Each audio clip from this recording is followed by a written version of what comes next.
رسالت کا مسئلہ نبی صلی اللہ علیہ وسلم کے دور میں توہین رسالت کے مرتکب کو قتل بھی کیا گیا ہے اور معاف بھی کیا گیا. دونوں واقعات ہمیں ملتے ہیں. بعض دفعہ آپ نے کسی مصلحت سے چھوڑ دیا, بعض دفعہ قتل کر دیا. دونوں واقعات ہمیں ملتے ہیں. بعض دفعہ یہ ہوا کہ قتل کا آرڈر دیا لیکن اس نے معافی مانگ لی تو آپ نے اس کو چھوڑ دیا. ہر طرح کے واقعات ہمیں ملتے ہیں. اور جذباتیت کو بہت زیادہ فروغ دیا جا رہا ہے. ہم تھوڑا پیچھے جاتے ہیں. جنید جمشید کے زبان سے ایک لفظ نکل گیا تھا, غلطی ہو گئی تھی اس سے. حضرت عائشہ کے بارے میں کچھ کلمات اس نے ایسے کہے جو میں سمجھتا ہوں غیر شرعی بھی نہیں تھے, نہ اس میں کوئی گستاخی کا پہلو تھا, لیکن اگر کوئی گستاخی نکالنا چاہتا تو نکال سکتا تھا. اس کے ساتھ جو حشر ہوا وہ ساری دنیا کے سامنے. میری اس وقت جنید جمشید سے ملاقات نہیں تھی, لیکن ان کے ریلیٹیو مجھ سے ملے تھے. انہوں نے بتایا تھا کہ جنید جمشید اتنی ٹینشن میں ہے کہ آپ کی سوچ ہوگی. تو ذرا سا میری امی عائشہ کے بارے میں کچھ ایسی بات ہو گئی جو یوں کہہ دیتا تو زیادہ اچھی تھی, یوں کہہ دینا تھوڑا سا نامناسب. زبان ہے انسان کی. وہ میں نے بیان بھی جنید جمشید کا سنا تھا, اس میں کہیں توہین کا, امی عائشہ کی توہین کا کوئی پہلو نہیں تھا, لیکن اس سے یہ نکالا گیا کہ اس نے امی عائشہ کی توہین کی ہے. پھر نبی کی بیوی کی توہین نبی کی توہین ہے, تو یہ گستاخ صحابیہ بھی ہے اور گستاخ رسول بھی ہے. اور جذباتی لوگوں نے ایئرپورٹ پہ اس کو مارا بھی, پیٹا بھی.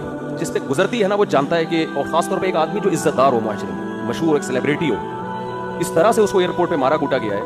جنید جمشید نے معافی کا اعلان کر دیا, مجھے کسی سے کوئی انتقام لینا نہیں ہے. میں نے پیغام پہنچوانے کی کوشش کی, پتہ نہیں وہ پیغام پہنچا نہیں پہنچا. بیان بھی کیا کہ معافی بنتی نہیں ہے. جن لوگوں نے مارا ان کے خلاف قانونی کارروائی ہونی چاہیے. ہم جنید جمشید کی ذات کو نہیں دیکھ رہے تھے, ہم یہ دیکھ رہے تھے کہ اس جذباتی پن کو اگر کنٹرول نہ کیا گیا نا تو یہ معاملہ کم نہیں ہوگا, یہ آگے بڑھے گا. کیونکہ ہمارے ملک میں ان پڑھ لوگوں کی تعداد پڑھے لکھے لوگوں سے بہت زیادہ ہے. تھوڑی زیادہ نہیں ہے, بہت سے بھی زیادہ ہے. سینس لیس لوگ معذرت کے ساتھ زیادہ ہیں, سینس والے لوگ کم ہیں. مذہب پر عمل تو سوال ہی پیدا نہیں ہوتا نا.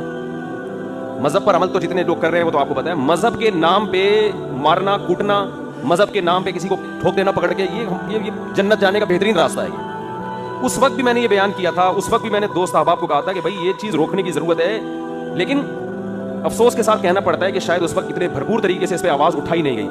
جنید جمشید کی شخصیت کو تو ہدف بنایا گیا کہ وہ اس کو غلط مارا ہے, اس فلسفے کی تردید نہیں ہوئی. بات آ رہی ہے سمجھ میں؟ بھائی ایک شخص کی ذات کو کیوں دیکھ رہے ہو؟ کل کسی اور کی زبان سے بھی الفاظ نکل سکتے ہیں ایسے. ڈاکٹر ذاکر نائک کی زبان سے ایک لفظ نکل گیا کہ نبی صلی اللہ علیہ وسلم کے بارے میں مردہ ہیں یا اس طرح کے کوئی لفظ, اس پہ جو ایشو کھڑا کیا.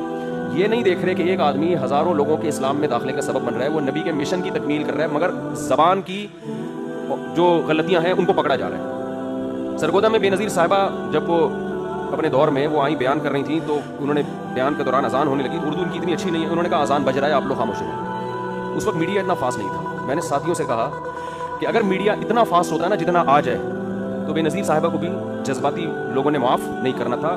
یہ کہنا تھا کہ اذان کی توہین کی انہوں نے. سمجھنے بات کو. سرگودا میں مولانا حسین نیلوی رحمہ اللہ تعالیٰ بہت بڑے عالم تھے, کیونکہ میرا بچپن میں سرگودا میں بھی میں نے بہت ٹائم گزارا ہے. ہماری جب بھی اسکول کی چھٹیاں ہوتی تھیں, جون جولائی کی, ہم سرگودا چلے جاتے. ہمارا ننیال تھا وہاں پہ, سیٹلائٹ ٹاؤن سرگودا. تو سنہری مسجد ہمارے نانا کے گھر کے قریب تھی, وہاں ہم اکثر نماز پڑھ لیا کرتے تھے جا کے. حضرت مولانا حسین نیلوی بڑے بزرگ آدمی تھے, ٹھیک ہے ان کے پاس اختلافات بھی ہیں, تفردات بھی ہیں ان کے, لیکن اوور آل بہت سلجھے ہوئے, بہت ہی میچور بزرگ تھے. انہوں نے کوئی کتاب لکھی, اس میں ایسا لفظ لکھ دیا, انسان لکھتا ہے لمبی لمبی کتابیں, اس لفظ کو بنیاد بنا کے ان کے خلاف عدالت میں کیس کیا گیا کہ انہوں نے حضرت حسین یا حضرت حسن ان کی توہین کی. حالانکہ وہ توہین بنتی نہیں تھی, لیکن کوئی کشید کرنا چاہتا نا اسے توہین, کوئی نکالنا چاہتا تو نکال بھی سکتا تھا. جج چونکہ وہ پہلے سے ہی, بعض دفعہ جج بھی اپنی وہ دشمنی نکال رہے ہوتے ہیں, اس نے اہل بیت کی توہین کا کیس بنا کے مولانا حسین نیلوی صاحب کو جیل میں بند کر دیا اور ان کا جنازہ جیل سے اٹھایا. اب آپ بتاؤ کس قدر بدبختی کی بات ہے. ایک آدمی جو ساری زندگی اہل بیت کا دفاع کرتا رہا, نبی کی حدیثوں کا دفاع کرتا رہا, اسلام کی ترویج کا ذریعہ بنا, انتہائی تھوڑی تنخواہ میں, دیوبند سے فارغ تھے وہ. ہمارے شیخ حضرت مفتی رشید احمد صاحب رحمہ اللہ تعالیٰ کے کلاس فیلو تھے, اور مفتی رشید احمد صاحب کہا کرتے تھے ان کے بارے میں, یہ شخص پیدائشی شریف معلوم ہوتا ہے, یعنی مزاج میں شرافت نہیں ہوتی, نرم خو, نرم مزاج, اور علم کے سمندر تھے وہ, فقی بصیرت ہر لحاظ سے, اور پرہیزگار. اتنی تھوڑی تنخواہ میں اتنے بڑے عالم نے ایک سرگودا کی چھوٹی سی مسجد میں امامت کر رہے تھے, کوئی دنیا کی محبت نہیں. ذرا سے قلم کے کو بنیاد بنا کے اہل بیت کا گستاخ قرار دے کے ان کو کہاں لے گئے؟ جیل, اور جنازہ جیل سے اٹھاؤ. تو میں جب 8ویں کلاس میں پڑھا کرتا تھا, کیونکہ میں تو یہ سب چیزیں بہت عرصے سے دیکھ رہا ہوں نا, اس وقت سے میں یہ کہہ رہا تھا کہ مذہبی حلقے کو بھرپور آواز اٹھانی چاہیے کہ اس مسئلے کو واضح کریں کہ قتل کرے گا کون. نمبر 2, گستاخی کی ڈیفینیشن کیا ہے؟ سمجھ میں آ رہی ہے بات کہ نہیں آ رہی؟ گستاخی کی ڈیفینیشن کیا؟ گستاخی کی ڈیفینیشن میں اور آپ نہیں کریں گے, یہ لاء میں لکھی بھی ہونی چاہیے, قانون میں لکھی بھی ہونی چاہیے, لوگوں کو پتا ہونا چاہیے کہ گستاخی کا مطلب کیا ہے, اور پھر اس کی بھی مزید کچھ تفصیلات ہو جو میں انشاءاللہ بھی آپ کو بتاتا ہوں. میں جب 8ویں کلاس میں پڑھا کرتا تھا, ایک واقعہ ہمارے سامنے آیا کہ کہیں سیرت کانفرنس ہو رہی تھی, اس سیرت کا پوسٹر کسی نے کسی کے گھر پہ لگا دیا, گھر کی دیوار پہ, نیچے نالا بہ رہا, دیہاتوں میں ایسا ہوتا ہے نا, نالے بہ رہے ہوتے ہیں گندے پانی کے. یہ صاحب جب گھر سے باہر نکلے, انہوں نے کہا یار یہ میرے گھر کے باہر پوسٹر کیوں لگا ہوا ہے؟ انہوں نے پوسٹر پھاڑ دیا, پوسٹر پہ نبی کا نام لکھا ہوا ہے, وہ کاغذ گر گیا نالی میں. اس بندے کی قطعاً نبی صلی اللہ علیہ وسلم کے نام مبارک, نام مقدس کو نالی کی نظر کرنا نہیں تھا. وہ پوسٹ رسالت کی سزا پاکستان میں کیا ہے؟ قتل ہے نا, تو جرم بڑا ہے, سزا بھی کیا ہے؟ بڑی ہے. تو اس کے لیے بھی قانون یہ ہونا چاہیے کہ ثبوت بھی اور شک و شبہ سے بالکل بالاتر, دو ٹوک اور واضح لفظوں میں توہین ہونی چاہیے جس کا کوئی دوسرا مطلب نہ بنتا ہو. اس میں زبان کا لڑکھڑا جانا اور کہہ کچھ رہا تھا نکل کچھ اور گیا, اگلے کو موقع دینا چاہیے کہ آپ کیا کہنا چاہتے ہیں. اور اگر ہم سپریم کورٹ قانون میں یہ اناؤنس کر دے, یہ فیصلے کے وقت سنا دے کہ اتنے سارے شبہات پیدا ہو گئے ہیں جن شبہات کی وجہ سے جرم ثابت نہیں ہو رہی, تو آپ سپریم کورٹ کی کو چیلنج نہیں کر سکتے. ہمارے ہاں ہو یہ رہا ہے کہ کسی پر توہین کا جو ہے نا الزام لگا, اب ہوتا کیا, میں آپ کو, میں ہوائی فائرنگ نہیں کر رہا, یہ ہوائی باتیں نہیں کر رہا. ہمارے ہاں اس قانون کا کیسا غلط استعمال ہو رہا ہے, اصل میں خود نہیں اندر گئے نا. کسی دن تم پہ الزام لگے کسی تمہاری غلطی جو تم جان کر نہیں کر رہے ہو, اور خود اندر رہوگے تو پھر تمہیں احساس ہوگا کہ یہ ہو کیا رہا ہے مارکیٹ میں. ہمارے ہاں پتہ ہے کیا ہوتا ہے, کسی نے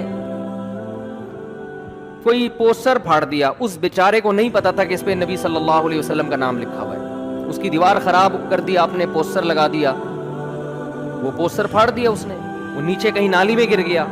آپ کو ویسے ہی انتقام لینے کا شوق تھا, کوئی مسئلہ چل رہا تھا آپ کا اس کے ساتھ, یا آپ نے اس کو, وہ غیر مسلم ہے, آپ نے اس کو ورغلایا, اس کو ٹارچر کیا, اس کے مذہب کو برا بلا کہا, اس کو, اس کے بڑوں کو آپ نے برا بلا کہہ کے اتنا ٹارچر کیا کہ اس کی زبان سے بھی کوئی لفظ آپ کے خلاف یا اسلام کے خلاف نکل گیا. آپ نے فوراً بندوں کو جمع کیا, دیکھو یہ نبی کو ایسے کہہ رہا ہے, دیکھو اس نے قرآن کی توہین کی ہے, دیکھو اس نے یہ کیا ہے. لوگ یہ نہیں دیکھتے کہ اس نے کہا بھی ہے کہ نہیں, ہو سکتا ہے نہیں کیا اس نے. ایک لوگوں کا جم غفیر اکٹھا ہو جائے گا اور جائیں گے تھانے رپورٹ کرانے کے لیے. اتنے لوگ اس میں, آج ہر آدمی سمجھتا ہے آج مجھے عشق رسول کا کو ثابت کرنے کا اللہ نے موقع دیا ہے.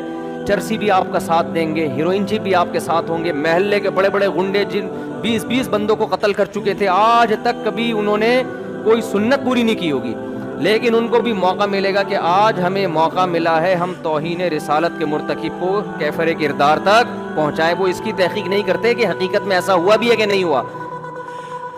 پھر آپ پہنچ جائیں گے تھانے. ایس ایچ او صاحب کو پتا ہے اگر میں نے ایف آئی آر نہیں کاٹی پورا ہجوم میری بوٹیاں کووں کو کھلائے گا.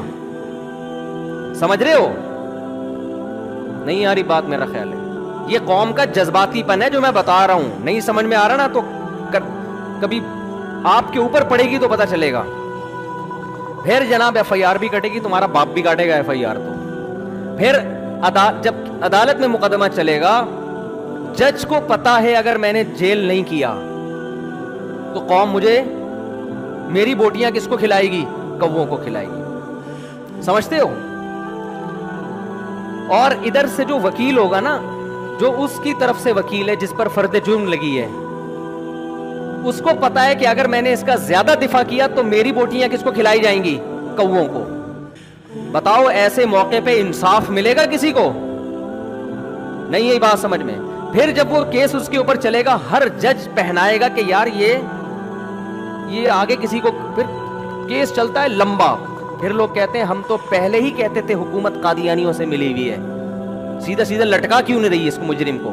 ہم تو پہلے ہی کہتے تھے یہ حکومت یہودیوں کی ایجنٹ ہے. پھر اگر اوپر جا کے کسی جج نے اس کو, اتنے میں کیا ہوتا ہے کہ نیچے جو اس کے جس پہ فرد جرم عائد ہوئی ہے نا, اس کے رابطے ہو جاتے ہیں فرانس سے, امریکہ سے, لندن سے, کہ بھائی دیکھو میں اپنے ملک میں محفوظ